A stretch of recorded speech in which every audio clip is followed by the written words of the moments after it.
Perfect. All right. So once again, I am Victor from TEKLEAP. TEKLEAP is a managed service provider. You essentially, with us, you pay for one IT person, but you get a whole team of them. You have desktop support, network, server guy, as well as an architect. Pretty much a whole IT team for the price of one. I have been with the company for 3.5 years. I am now the IT manager, and I do anything and everything from like very easy password resets to network upgrades, office installs, all that fun stuff. And today we are talking about phishing 101. So yeah, let's get started. So phishing and spoofing. Basically, phishing is when an attacker wants to trick you into giving up your credentials or getting you to click on a malicious link. Spoofing is when they try to make it seem like this email is coming from a reliable source, mostly someone within your circle, and this is kind of always tied to financials.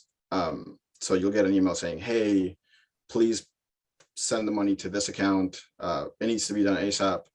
I can't get to the phone. Let me know when it's done. But that's pretty much what we'll be touching on today. The risks of it, I've done two presentations with you guys.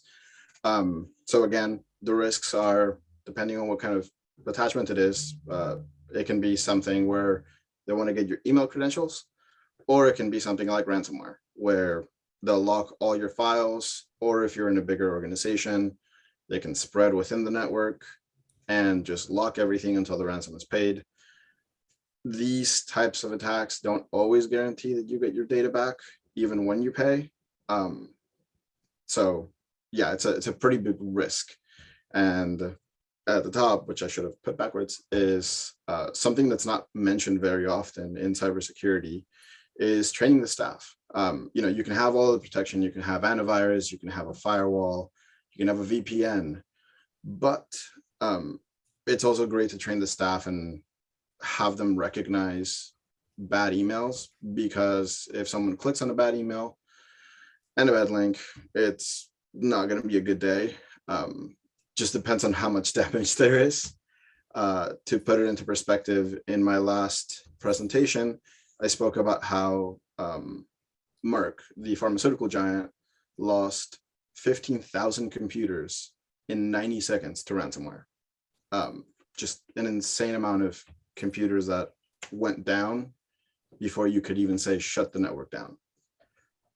So yeah, those are the risks with it.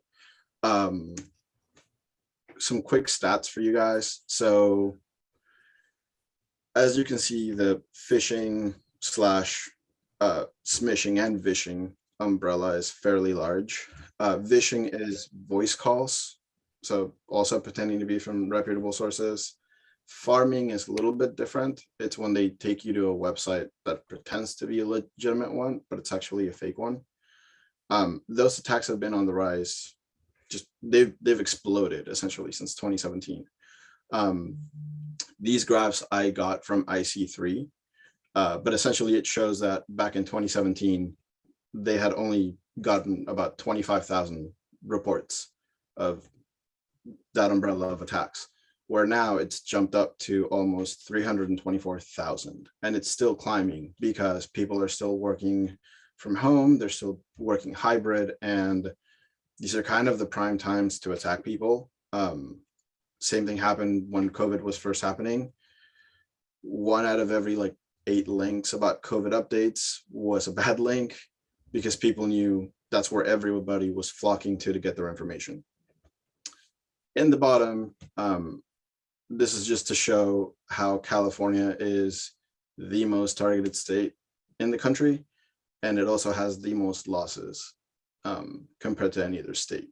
That's at 1.2 billion compared to everybody else.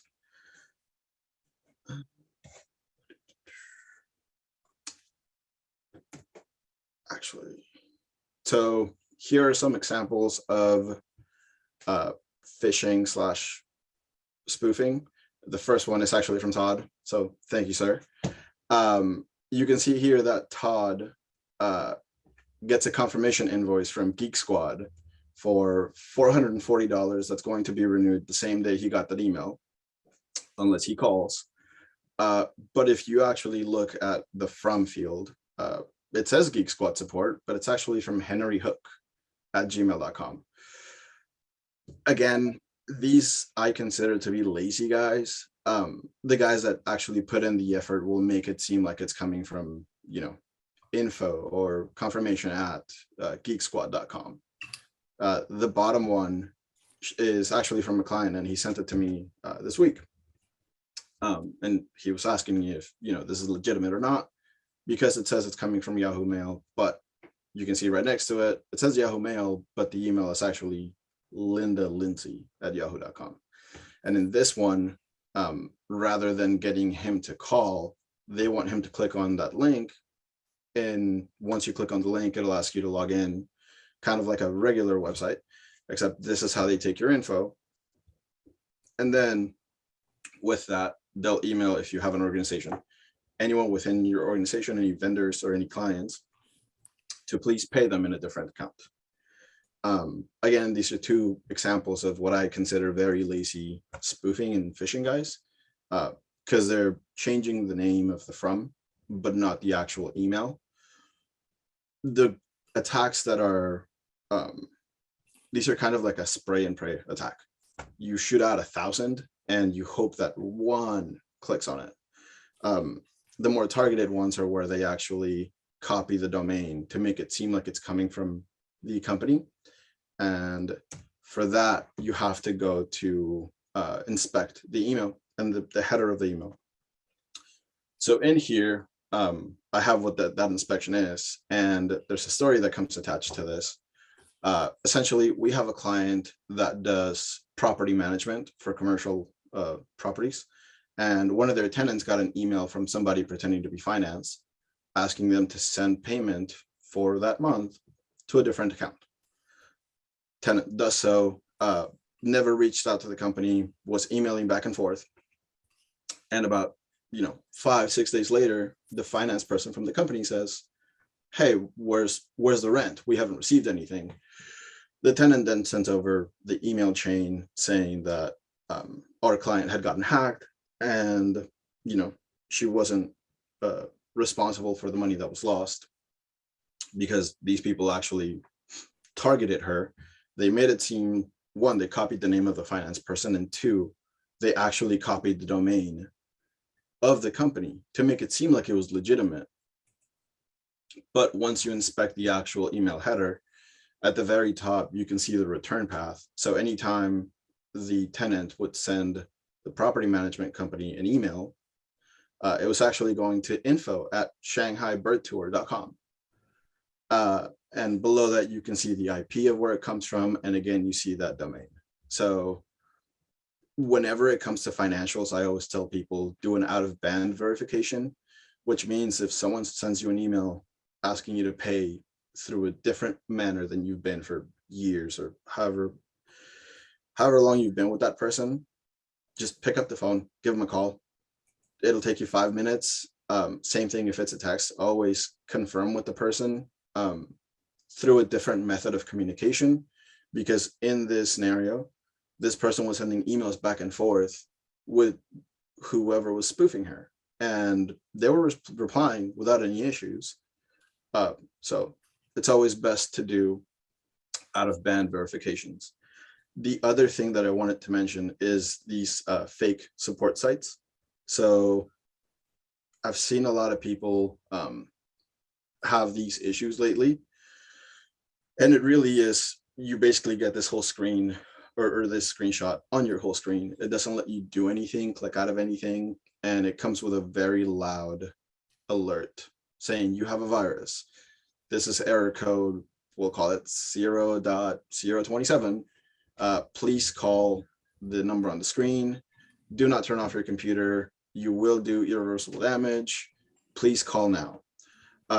For attacks like these in 2021, which are considered fraudulent support cases, these the losses for this was well over $347 million. And that's because whenever you call, they'll do one of two things. They'll either ask you to pay via credit card, or they'll ask you to go get gift cards. But essentially, they're going to charge you about $500 to help you, and it's not really a lot of help that they do. They make you bring up the command prompt, run some commands, and they'll say, "Oh, that's not supposed to be there. Let me get access into your computer." Problem with that is, not only have you paid someone, you've also given them access, which means they can install whatever they want now. My sister-in-law's mother actually got scammed by one of these sites, and she was just browsing on a church site when she came across it. She clicked on it, and thankfully she lives in Montana, so it's not very easy to go get gift cards, because she had to drive about 45 minutes into town to get said gift card. And that's when her son found out, called me, and then we just said, yeah, don't worry about it. I'll go take a look at it. And yeah, sorry, Nicholas, I see that you have your hand up. So if that happens to you and your screen is frozen, what do you do?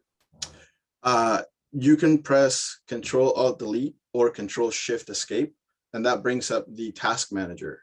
What it is it's essentially like a Chrome tab that goes full screen and just doesn't let you do anything. But if you bring up the task manager, it'll let you end the Chrome tab, or you can also just shut the computer off. I was going to say, can you turn the computer off and then restart it? You can turn it off.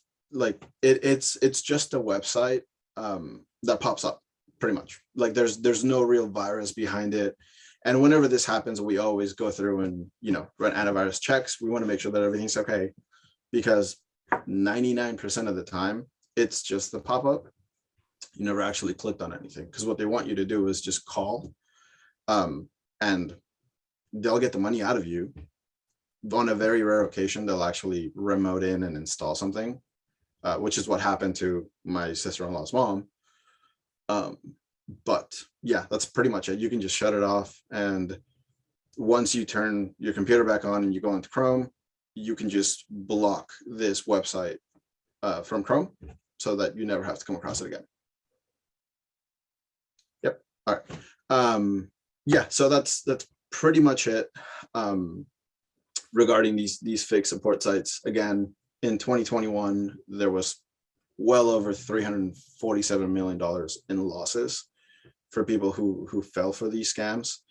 And we tell all of our clients, whether it's an email that just kind of feels off or something like this, never call the number. I'm pretty sure Curtis says this all the time, but we all know the IRS doesn't call you.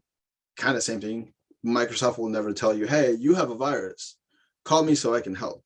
That's just not the way that it works, like ever. So even if you guys are not clients with us, please feel free to always reach out to us and say, hey, I have an email. Can you please take a look at it? I have, or not I, but TEKLEAP, we have labs that we use for pretty much emails that look fishy. And essentially, let's say it has a virus, I can get rid of that lab and put up a new one in like 2 minutes. Where if you open that on your computer and I have to, go in, fix it, try to get your data back and stuff, it just makes sense for anybody who ever has an issue to, just shoot us an email. We'll check it, we'll get back to you, and we'll say, yeah, it's good. Or no, it's trash. Please get rid of it. Don't click on the links. SOP gets a couple of those, and that, like 9 times out of 10, that's my response. Just please don't click it. Just throw it away, and that's it. So talked about like the bads of it. Now the how to protect yourself is, again, you can have all the protection in the world, but it doesn't mean a lot if you have someone within your organization click on a bad link. Yes, there's antiviruses that can stop most links, or I'm sorry, most viruses and most malware. However, there's always new stuff coming out, and you just want to be on the safe side. So always train your staff to just have them be on the lookout for fishy emails. Be wary of emails from unknown senders, especially if it has attachments. spend the extra 5 seconds to look at the email address before opening said attachment. Like the slide that I showed with Yahoo Mail, but it really said Linda Lindsay. It's those little things, or it's a fake email that says you have a voicemail, but as soon as you click on that voicemail, it asks for you to log in. Seems kind of harmless, but everybody has to realize that your email address is attached to your whole web presence. And I know a lot of business owners that if they've had their business for 20 years or 15 years, their business address is the only address that they have. And that includes financials outside of the business and everything else. So always want to guard your email account like it's your wallet. Out of band verifications when it comes to financials, again, I've mentioned this already. If you get an email from someone saying, hey, please pay me in a different manner, just pick up the phone. It's always best to call. Even if you wait 2 hours to get a call back from the person, it's a lot better than sending it. In the case of the tenant and our client, the tenant actually lost. I want to say it was about $5,000, between $5,000 or $8,000, because they're able to, if you go to the bank, they're able to get your money back, I want to say within 24 to 48 hours. But at this point, multiple days had passed. And by the time they caught it, the account where the money landed had already been emptied and closed. So you always want to make sure that you're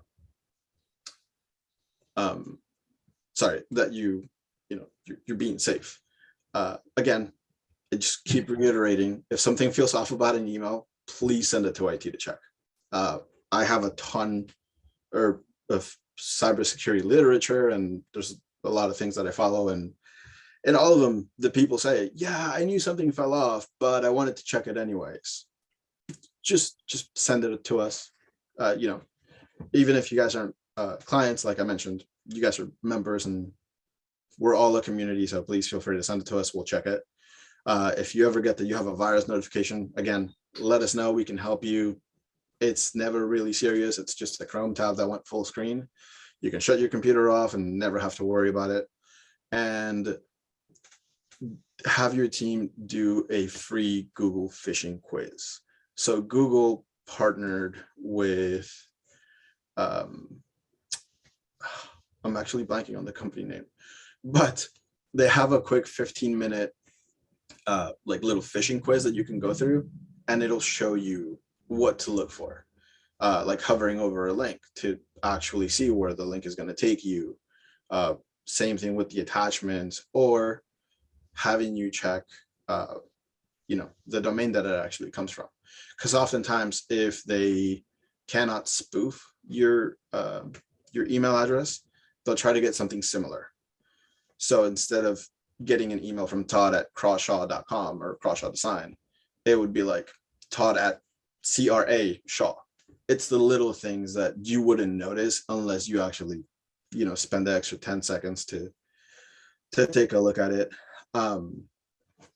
Is that a video or something you can send everybody, Victor, or a link? Yeah, so I actually have a link. I just sent it to everybody. Oh, perfect. Yeah, I if you guys have the time, I would love for you guys to kind of take it, and you can kind of see where you land. But yeah, the phishing portion of this, again, it's voice. So it's when you get phone calls from like BOA or anyone just calling to verify your account. The way that I tell people to combat that is just ask for a callback number. Ask for a callback number and an extension. If they can't give you that and they're real pushy about not being able to give you that, but you need to take care of this now, it's probably not real. And I myself never take any calls that I get seriously. Like if it says it's from my bank, I go, oh, okay, cool. Can't right now, I'll call you back. Well, I don't have a callback number. I'll figure it out. And then I call my banker and I go, hey, do I actually have this issue? No. All right, awesome. Because at the end of the day, you don't know who's on the other side. And it really is that simple. So whenever you get a random call, just always ask for a callback number if it feels kind of off. And I want to say that's pretty much it for me. I sent you guys the link. I would love it if you guys can take it. today or right now. I So you can't guys can do see- that. I can't do it. My tech guy told me not to hit suspicious links, But and that one looks suspicious to me. It says phishing right it's a in it. little because it says phishing in it. But yeah, essentially this is my quick presentation on phishing and smishing and vishing. Again, TEKLEAP, trusting people with your life's work is hard. Make sure you want to trust the people that reliable engineers, and that's us. We're way beyond your average computer guy. That's why we're TEKLEAP. You leap ahead with us. And thank you. So questions? Thank you, Nicholas. Yes, Georgina. I'll tell my client's story. First of all, she is a reliable businesswoman. She's not an old dotterer. And her computer froze. And so a telephone call, it had a telephone number, or someone called her. And they said, I'm from Microsoft, and you have an insurance policy against whatever was going on with against hacking, and your computer has been hacked. So we are sending you a $69 and some cents refund. It'll be in your bank account. Check your bank account and you'll see that you have a refund from us. So she did, and there was $69 or something. And so they said, all right, well, you need to give that money back to us. So go to your bank. And she went to the bank, and instead of $69, there was $6,900. So she withdrew $6,900 from her bank and went to some cyber place. It was actually a 7-Eleven. I thought, By the Bitcoin. Suspicious right there. And she was ready to put the $6,900 into cyber and send it to them. And she was forestalled because the person who was already doing something with the cyber account in the 7-Eleven, which there was one that I didn't even know existed. And so she called me and I said, well, where are you? And she, what's going on? She said, oh, I'm sitting outside a 7-Eleven. I'm just waiting to get in and I can't get in. And I'm so upset because this woman is taking so much time and I have to send the $6,900. And I, wait a minute, you have to what? And I said, go home. And so she did. And she was highly chagrined because for some reason, it just sounded, Microsoft this, we're giving you a refund, et cetera. And she called the police and the police did come. And they said, there's nothing we can do about it. This is such a prevalent problem that there's absolutely nothing we can do. So she was planning to come today to talk about the dilemma that had happened to her. And she called me yesterday and said, I can't come tomorrow because my computer is frozen again. And they were attempting to do it one more time. And apparently even after this, they called her 3 times in order to try to get in one more time. So what should she be doing with her now frozen computer again, as opposed to what she did last time, which was to call the Geek Squad at Best Buy and they fixed it for her? What should she do? One, I would say if Geek Squad fixed it for her, then she's probably clicking on a bad link again, where these people are getting in again. She can feel free to give us a call. I'd be more than happy to take a look at it. Won't charge her. Thank you. To help her. It always sucks to be in situations like these. And if that ever happens, just call Victor. Even if you're paying his fee, it's a lot cheaper than being scammed and then trying to repair your computer. So just call Victor. His hourly rate is a lot cheaper than going to the bank or trying to have the Geek Squad fix something for you. I don't think he charges $6,900 an hour. No, I'm definitely not past Bob. Thanks, Victor. Otherwise, I'd have to raise my rates. Thanks. I have a question. Yes, sir. I had kind of 2 questions. First of all, Steve Mongan had a really good chat thing about it. He said, what about is it called ProtonMail? Yeah, ProtonMail. ProtonMail or something? Huh? Yeah, Proton. Can you talk about that a little bit, Victor? How does it work? Is it something we should be doing? I'll actually let Steve talk about that. Do you want to talk about It's a company that's out of Switzerland that runs, they primarily run a VPN service, but they also run ProtonMail, which is end-to-end encrypted. And I just make it a point to use that for when I'm conveying with my bank, my insurance company, or whatever, so that I don't run into the problem that Victor mentioned about having everything in your entire life going to one email box. So I separate my personal financial business stuff and use that account with Proton for that and that only. So, and I think it's a safe way to silo your financial and sensitive information in emails. Got it. Yeah, I have told people this, but it's, again, people that have had their business for 15, 20 years, they only use that one account for everything. Sometimes it gets a little hard to detach that from the 15, 20 accounts that you have. But the best thing you can do is just guard that like it's your wallet. Don't feel free to just kind of enter that into any link that comes in. I have seen people fall for things like that, and they'll call us and say, hey, my client is getting an invoice from me and I never sent it. And when I look at the logs for the email servers, turns out it's not just one client, it's 300 of them. And all of these emails are coming from like Africa, because that's where the original email was sent from. So yeah, just I've said it 1,000 times and I'll say it one more. If you have an email that just feels kind of off, feel free to send it to us. We have a lab. We can open it there. If it's a virus, they killed the lab, make a new lab in like 2 minutes and just get it over with. I have a question.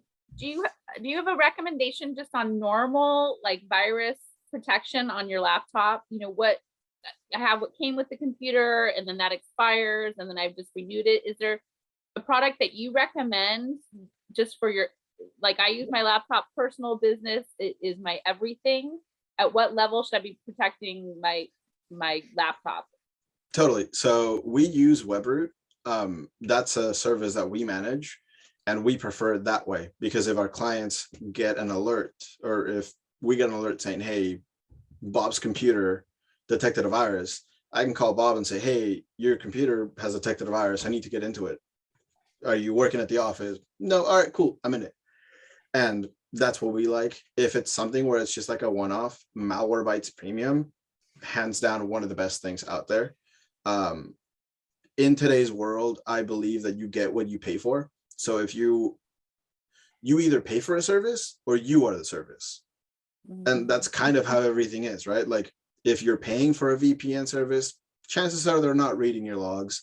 But if it's a free one, you're going to get ads about whatever traffic goes through. So yeah, it's always best just to spend the extra like $25. And for you, I'd recommend something like Malwarebytes. They're really, really good. I would also recommend backups. So having a backup of your computer, whether you do it daily or you do it once a week, that'll save you a ton of money. Because let's say your computer gets hit with ransomware and they want $5,000. If you have a backup, you don't really need it, right? Like, and is the backup generally in the cloud or it can be wherever. You can have a cloud backup or like a disk sitting on your desk at home where you plug it into, and you can set the backup to run at 3 a.m. every night, and you just kind of set it, plug it in, forget about it, and it's doing it. The only thing with backups is you always want to make sure that they're actually running and working, so that you don't run into the issue of, I need the backup, but it doesn't actually work. But yeah, backups, they will solve all of your problems. When it comes to ransomware, 9 times out of 10, I would say I wouldn't even worry about playing to unlock it or just anything like that. If you have a backup, who cares? You wipe the machine. Yeah, you start over from the backup and then you're good. I want to say the city of Atlanta paid over $11 million in 2017-ish, I think, when they got hit with ransomware, because they wanted to not pay. And so they hired a ton of security firms and just ended up burning through money when the ransom for this attack was, I think, just under $1 million. So they burned 10 times that amount and they still weren't able to get all their data back. So yeah, hands down, if I can leave you guys with anything, it's take the phishing quiz that I sent, backups, and any emails that you don't, feel fishy, feel free to send them to me. Also in addition, I could mention something that I'm trying to get the execs to do is that if you're sending out bulk emails to our organization or to the board and stuff, blind copy, whatever email client you're using, create an address book that you put it in there, and then you blind copy, so you're not exposing everybody's email throughout. Yeah. It's a very simple but safe practice to get used to doing. If you use Dropbox or something like that, where it syncs up to the web, is that typically safe from ransomware, that copy that's on the cloud? Most of the time, yes. I like redundancy. So for me, I'll have like a cloud and a physical backup. But yeah, 9 times out of 10, you'd be okay backing up to Dropbox. I just wouldn't make that your only backup, because then you have one point of failure versus multiples. I'm so sorry, Hugh. I've seen you raise your hand twice and I did not get to you. Go ahead. I just wanted to relate how we got scammed for 35,000. Actually, Sarman Construction, they got our engineer's email and they just monitored his email for about a month. And when the payment came due, we said, you owe us $35,000. And they came back and said, fine, but we have a temporary problem here. We need to send it to a bank instead. So that's what we did. That's what they did. They sent the money to a bank instead of paying us. And then after a few days, we told Charm we never got the money. And they said, well, we sent it. And it was gone. That was it. That was it. I think one of the problems, Victor, you're talking about is we shouldn't do or don't click on this email or that, but it's maybe our clients may click on they didn't hear your lecture, like what happened to you or others, and so that's. Well, these guys were very clever because they just waited and they sat in the weeds and just watched the emails for a while until they saw that the billing was due and they knew the exact amount because they'd been watching the emails. And then they got instructions to send it to, the bank. And it's very difficult for them to figure out that it was a scam. The only thing that was weird was we've never done that. And they should have been a little suspicious and called our accounts receivable and said, hey, did you really send this note? And that would have stopped it. But it all looked they did a very good job of it. In fact, remember working with Todd. They had already sent the check.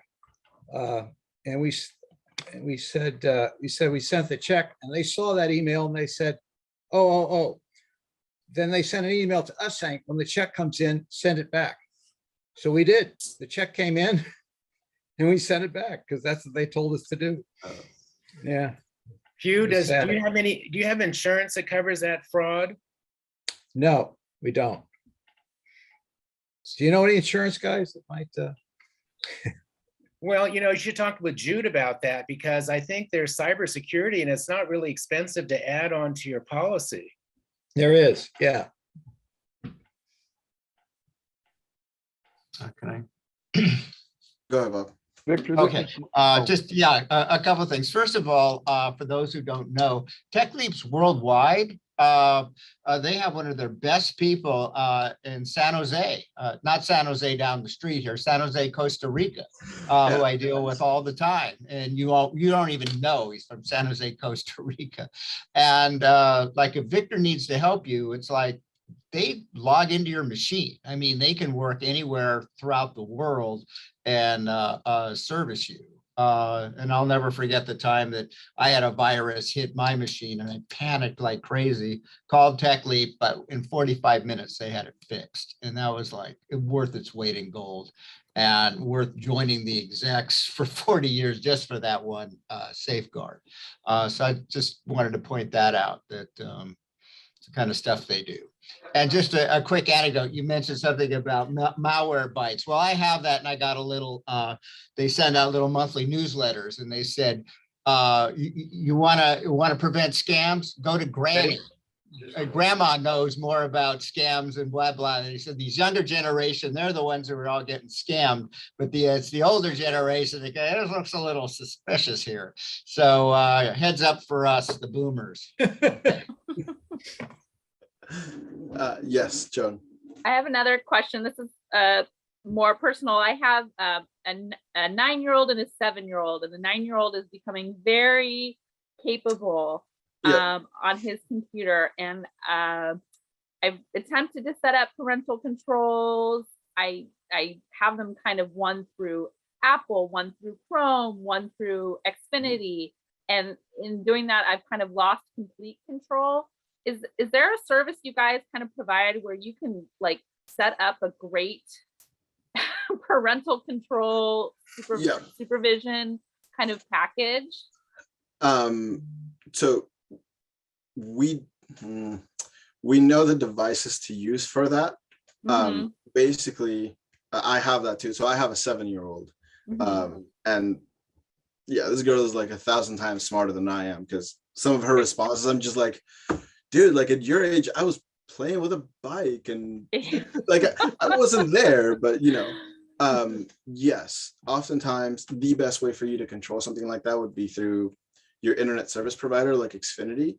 I know they're getting a lot better about their parental controls, because if you do it through Chrome, you have to be very specific into what websites you want to block. And if you forget a website, they can go to it. Or they can log in under a different Chrome profile. I mean, right? Yep. And so if you do it from the ISP, which is Comcast, Internet Service Provider, then you can say, hey, any website that has this type of content, block it for this device. So you can block it for just a specific device, or you know, the whole house.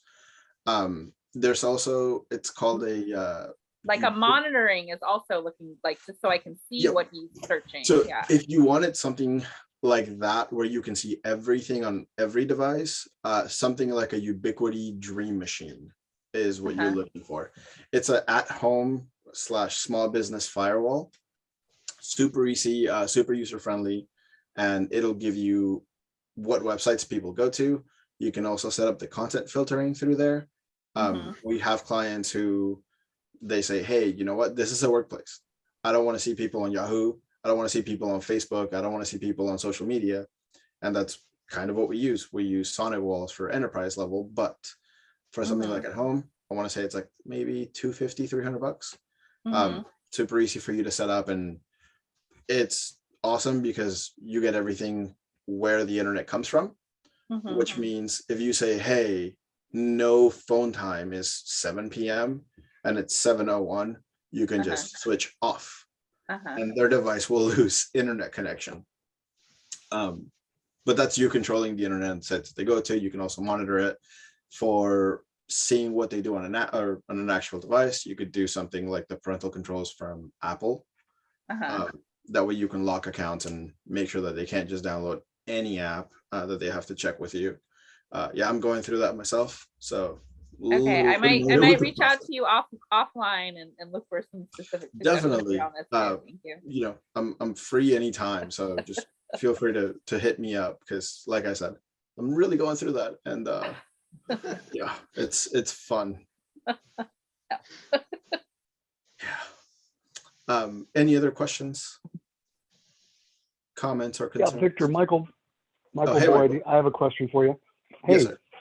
so I really love Backblaze. It's like $9 a month, and it backs up. I have 16 terabytes of music and movies and stuff. I mean, it's unlimited backup, and it's real time. So all the time my computer's on, it's backing up. So I'm plugging Backblaze. I like it.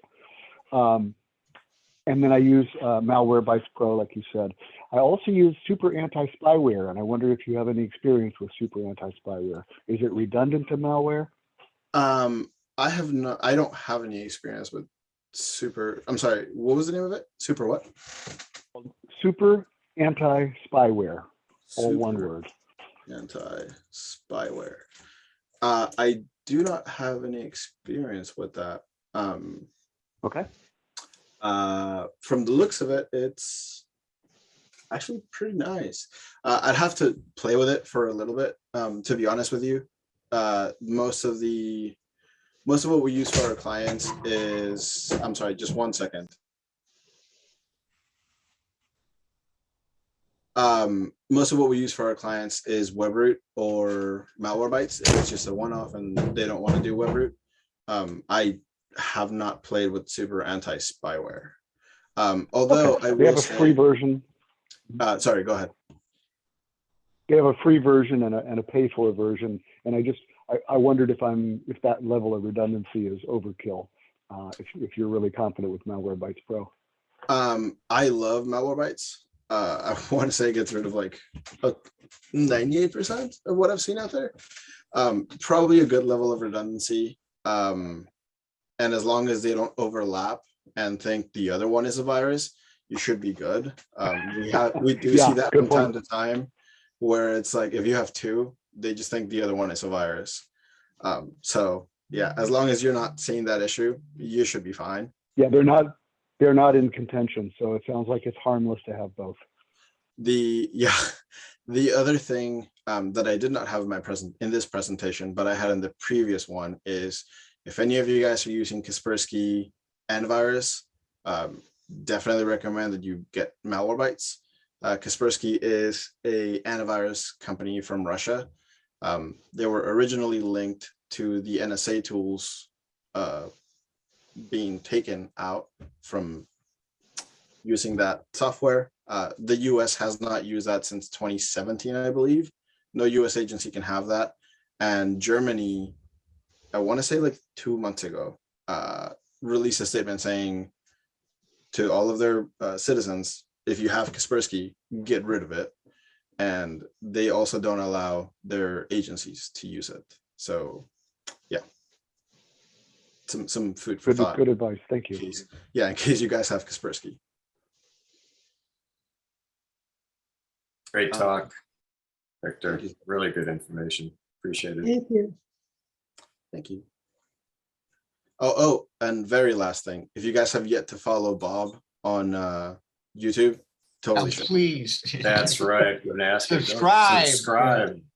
We're at 72. We need 28 more. Yes, to get to 100 to hit the bell. And thanks to those who have subscribed. I really appreciate it. Of course. Well, yeah, if you guys have any questions, comments, concerns, please feel free to shoot me an email, call, text. That's kind of how I let all my clients reach out to me. Everybody has their special way. So yeah, thank you guys for your time. So Victor, we're recording this. You don't mind if we post this on our website, YouTube? Not at all. I don't think I'm very YouTube famous, and yeah. It's good information. Be YouTube infamous soon. Yeah, right. Well, SF Execs has a YouTube site? We do. We have a YouTube channel. We're building up on that and gonna put it on our website. We put a few already. Todd, would you be kind enough to send an email with the link to our YouTube channel for everybody? Absolutely. Thank you. Victor, thank you so much for such a phenomenal presentation. Always good to figure out how to protect ourselves. And thank you for the information on ProtonMail. Only say that because my medical tourism company that's helping me here sends all of their billing through ProtonMail. And I kind of was thinking, what kind of weirdness is this? Because they're asking me, they're giving me their banking information. And I'm like, holy crap. But it's nice to know that I guess it really is secure. So thanks. Thank you. And yeah. So we've got a please tell us that Proton is not a town somewhere in Russia. So the Proton Mail isn't a Trojan horse. Proton. Okay. They're actually in Switzerland, in Zurich. Yeah, no, you're Okay. good. So thank you. Excellent. Thanks, Victor. That was wonderful. Frank,